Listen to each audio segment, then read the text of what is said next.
دوسرا سوال جو بکثرت پوچھا جا رہا ہے وہ یہ ہے، کیا انہیلر سے روزہ ٹوٹ جاتا ہے یا نہیں؟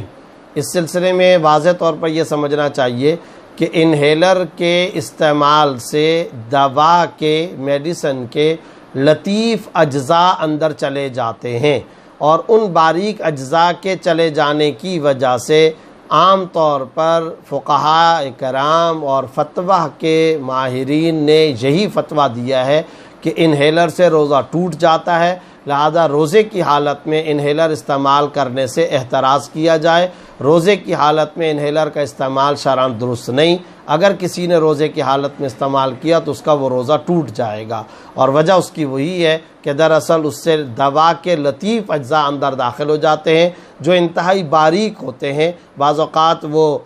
باریک اجزاء ویسے بھی نظر آ جاتے ہیں، بعض اوقات خوردبین وغیرہ سے نظر آتے ہیں، لہٰذا صورتحال یہ ہے کہ انہیلر کا استعمال روزے کی حالت میں نہیں کرنا چاہیے، اس سے روزہ ٹوٹ جاتا ہے۔ روزے کی حالت کے علاوہ اس کو استعمال کیا جائے۔ اسی طرح بعض لوگ پمپ کے استعمال کا، جو دمے کے مرض والے لوگ ہوتے ہیں وہ عام طور پر یہ بھی پوچھتے ہیں، تو روزے کی حالت میں دمے کے مریض کے لیے پمپ کا استعمال کرنا بھی جائز نہیں، انہیلر کا استعمال بھی شرعاً جائز نہیں ہے، اس سے روزہ ٹوٹ جاتا ہے۔ ایک سوال یہ پوچھا گیا ہے کہ فرض نماز میں لاؤڈ سپیکر کے استعمال کس حد تک مکروہ ہے اور کس حد تک مکروہ نہیں؟ دیکھیں،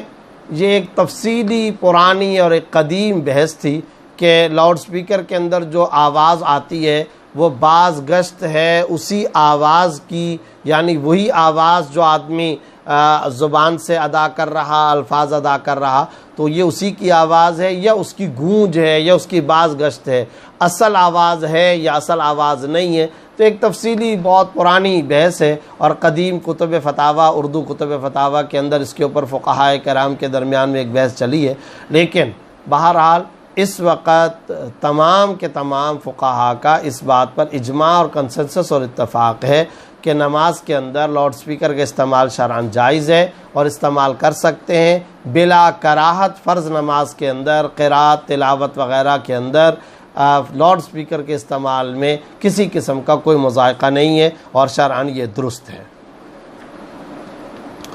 ایک سوال یہ پوچھا گیا ہے ذیشان علی صاحب کی طرف سے لندن سے کہ رسول اللہ صلی اللہ علیہ وسلم نے فرمایا مونچھوں کو کٹواؤ اور داڑھی کو معاف کر دو، تو جو لوگ داڑھی کو بلیڈ لگاتے ہیں یا قینچی لگاتے ہیں یا خط وغیرہ بنواتے ہیں تو کیا وہ اس حدیث کے مخالف نہیں؟ اگر وہ کسی دلیل کی بنا پر کرتے ہیں تو وہ دلیل کون سی ہے؟ دیکھیں، بات یہ ہے کہ داڑھی منڈوانا یا داڑھی کٹوا کر ایک مجھ سے کم کرنا شرعاً ناجائز ہے، گناہ ہے، اور اس سے احتراز کرنا ضروری ہے۔ بعض روایات میں یہاں تک آتا ہے کہ بعض اس طرح کے لوگ جنہوں نے داڑھی مونڈی ہوئی تھی وہ آپ صلی اللہ علیہ وسلم کے سامنے آئے تو آپ صلی اللہ علیہ وسلم نے اپنا چہرہ ان سے پھیر لیا اور اپنا منہ مبارک ان سے پھیر لیا، تو یہ اتنا خطرناک معاملہ ہے۔ تو یاد رکھنا چاہیے کہ داڑھی مونڈنا یا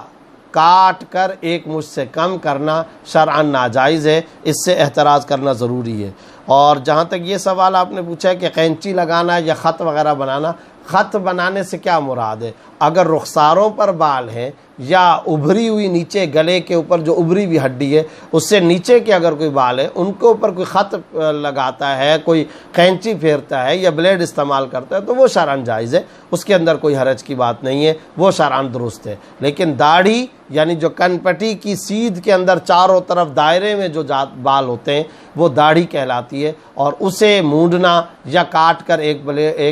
بال اس سے کم کرنا یہ شرعاً ناجائز ہے، اس سے احتراز کرنا اور بچنا شرعاً ضروری ہے۔